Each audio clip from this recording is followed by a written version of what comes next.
For 22 years, I trusted David Morrison with my financial future. He managed my late husband's pension, my investments, my retirement accounts, everything I needed to live comfortably in my golden years. What I didn't know was that David wasn't just managing my money. He was stealing it, dollar by dollar, transaction by transaction. He was funding his double life with the savings I'd spent 40 years accumulating. But David made one crucial mistake. He underestimated a woman who'd spent her career as a forensic accountant. I knew how to follow money trails better than he knew how to hide them. And when I found out where my life savings had really gone, I made sure David's theft became everyone else's business. And here, La liberté guidant le peuple, Delacroix's vision of revolution. Passion, struggle, triumph, all in one canvas. Feel it. This, mes amis, is art. Shall we continue? David Morrison looked exactly like what you'd want in a financial advisor. Distinguished silver hair, expensive suits, an office filled with diplomas and awards from grateful clients. He spoke in the measured tones of someone who understood the weight of other people's dreams. When my husband Frank passed away 10 years ago, leaving me with a substantial but complex portfolio, everyone recommended David. He's the best in the business, they said. Conservative, trustworthy. Been managing money for 30 years. Our first meeting put me at ease immediately. David didn't talk down to me or assume I didn't understand finances. He explained every recommendation, answered every question, and promised to treat my money like it was his own family's future. Mrs. Richardson, he said, shaking my hand firmly, my job isn't to make you rich quick. It's to make sure you never have to worry about money again. That sounded perfect to a 73-year-old widow who just wanted security. Peace of mind. For the first few years, David exceeded every expectation. My quarterly statements showed steady growth. My monthly income was consistent and reliable. When I needed extra blood for home repairs or medical expenses, David always found a way to provide it without touching the principal. He sent birthday cards, remembered my late husband's anniversary, and called personally whenever there were market fluctuations to explain what they meant for my portfolio. You're not just a client, Catherine, he'd say. You're family, and I take care of family. The first sign something was wrong came during a routine review meeting last spring. David seemed distracted, kept checking his phone, and when I asked about a discrepancy in one of my statements, he brushed it off as a clerical error. Don't worry about those details, he said with a smile that didn't quite reach his eyes. That's why you pay me, to handle the boring paperwork, so you can enjoy your retirement. But forensic accountant for 35 years before I retired. Details were my specialty, and something about that particular detail bothered me enough to ask for copies of all my statements to review at home. David hesitated. That's really not necessary, Catherine. These reports are quite complex. You might misunderstand something and worry unnecessarily. That hesitation was the first crack in my trust. The second crack came when he finally provided the statements, but only after a 2-week delay that he blamed on computer system updates. I spent that entire weekend going through every page with the same methodical approach I'd used to catch embezzlers and fraudsters during my career. And what I found made my blood run cold. The discrepancies were subtle, but systematic. Small withdrawals disguised as management fees. Investment purchases that never appeared in my portfolio. Quarterly statements that showed growth while the underlying accounts were actually shrinking. David had been skimming from my accounts for at least 3 years, maybe longer.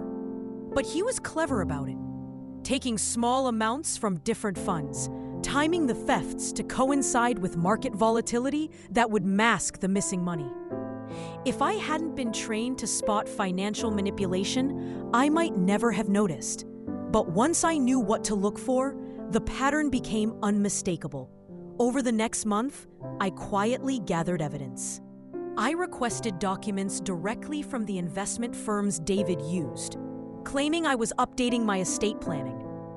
I pulled credit reports, checked public records, and used every investigative technique I'd learned in 4 decades of following money trails. What I discovered was worse than simple theft. David Morrison wasn't just stealing from me. He was living an entirely fabricated life, funded by his clients' money. The luxury condo in Miami he claimed to rent, he owned it, purchased with money stolen from client accounts.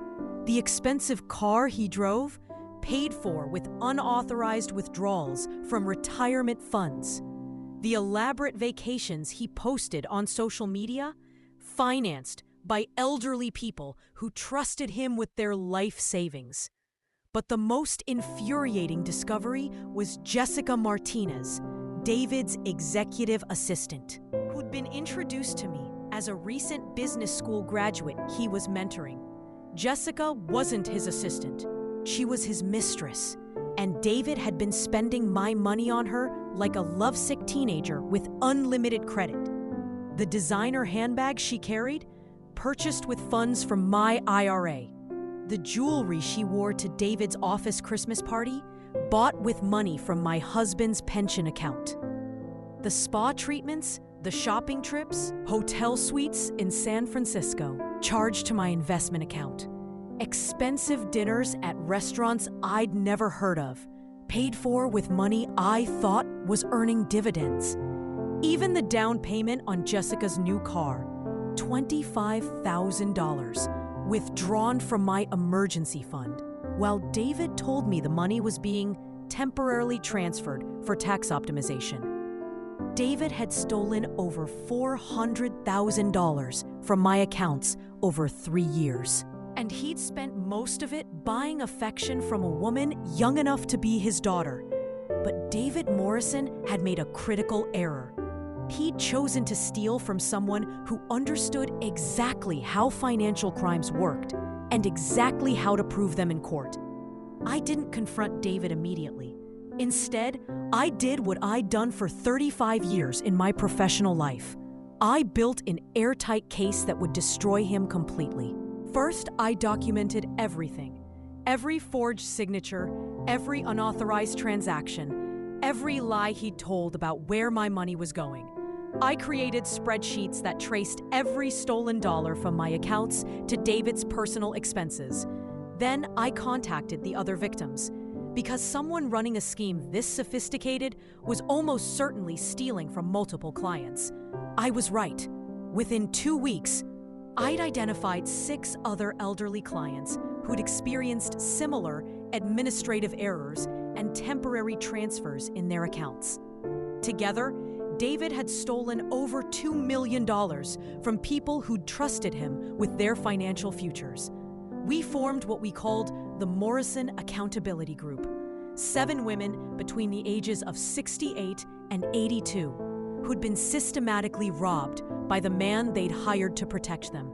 Our next step was gathering evidence that would hold up in criminal court. I used my professional contacts to hire a forensic accountant, firm that specialized in investment fraud. We obtained court orders to freeze David's assets and subpoena his business records. What we found exceeded even my worst suspicions. David hadn't just been stealing from clients. He'd been running a sophisticated Ponzi scheme, using new client money to cover withdrawals from existing accounts. The impressive returns he'd shown us weren't from successful investments. They were from other people's principal being redistributed to create the illusion of growth. The scope of the fraud was staggering. Over 40 clients affected, nearly $6 million stolen, and a network of shell companies designed to hide the money trail. But the detail that enraged me most was discovering that Jessica knew exactly where the money was coming from. She wasn't an innocent victim. She was back to David about who had the most assets and the least family oversight. She was a predator disguised as a protege. We didn't just file criminal charges. We orchestrated a complete destruction of David Morrison's carefully constructed fake life. The FBI raid happened on a Wednesday morning, while David was conducting his weekly client meeting. 6 federal agents walked into his office with search warrants and handcuffs. Right in front of the elderly couple he'd been charming with promises of secure retirement income. Jessica was arrested at the Miami condo, surrounded by luxury items purchased with stolen money. The look on her face when she realized her sugar daddy's generosity had been funded by pensioners and widows was almost worth the $400,000 she'd helped steal from me. But criminal charges weren't enough. We also filed a massive civil lawsuit that targeted every asset David had purchased with stolen money. The condo, the cars, the jewelry, the artwork, everything was seized and liquidated to compensate his victims. David's professional licenses were revoked. His business was shut down. His reputation was destroyed so completely that he couldn't get a job selling insurance, let alone managing investments. The trial lasted 4 months. David tried to claim the missing money was the result of poor record-keeping and market volatility.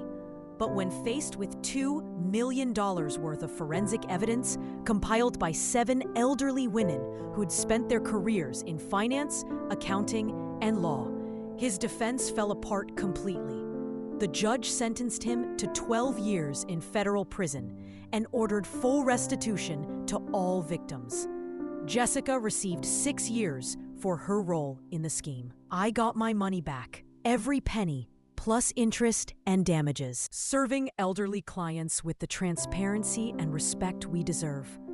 And I sleep even better knowing that David Morrison learned that stealing from little old ladies isn't as easy as it looks. Some people think revenge is about getting even, but real justice is about making sure the crime never happens again. And thanks to 7 angry grandmothers who knew how to follow a money trail, David Morrison will never steal another penny from anyone. My name is Catherine Richardson. I'm 73 years old. I have a master's degree in forensic accounting, and I spent my retirement years putting a financial predator in prison where he belongs. Never underestimate a woman who knows how to read a balance sheet. We see everything.